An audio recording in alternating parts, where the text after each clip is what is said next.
మరి మొన్నటి దినంన గుంటూరులో మీరు చేపట్టినటువంటి అంబేద్కర్ గారి యొక్క చిత్రపటం భారత కరెన్సీ మీద ఉండాలనేటువంటి ఒక దీక్ష కాల్వరవి గారు చేపట్టారు. దానికి మీరు పూర్తి మద్దతు ఇస్తూ మరి జరిగించారు.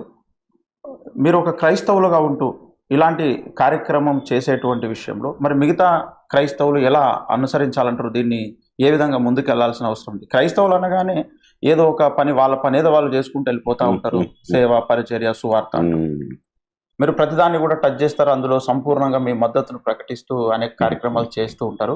ఇదే నిజమైన క్రైస్తవ్యమా లేదా అది నిజమైన క్రైస్తవ్యం?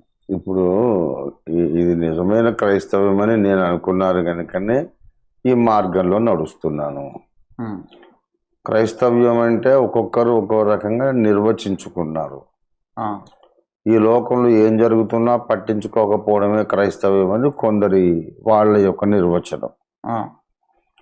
ఈ లోకంలో జరిగే వాటిని పట్టించుకోవడమే క్రైస్తవ్యం అనేది నా నిర్వచనం. కాబట్టి నాకున్న అవగాహన బట్టి నేను ముందుకు వెళ్తున్నాను. ఎవరి అవగాహన, ఎవరి నిర్వచనం కరెక్టో క్రీస్తు న్యాయపీఠం ముందు ప్రభువే చెప్తాడు, తీర్పు చెప్తాడు. నేను నమ్మేది త్రికరణ శుద్ధిగా ఏంటంటే ప్రజల సమస్యలను, దేశం యొక్క సమస్యలను పట్టించుకోవడమే క్రైస్తవ్యం. మరి దేశం కొరకు ప్రార్థన చేయమన్నాడు బైబిల్లో. సమస్త దేశములారా, సర్వజనులారా అని పిలిచాడు.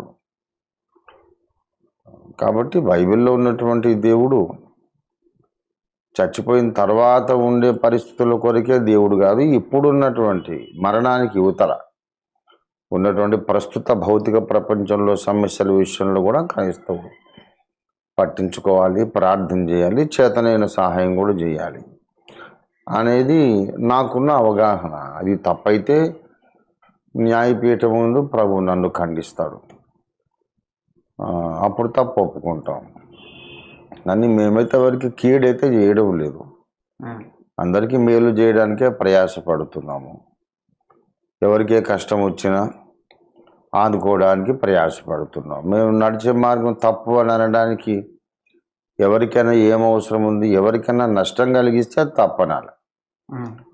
ఎవరికైనా నష్టం కలిగిస్తే, కీడు కలిగిస్తే అది తప్పనాలి.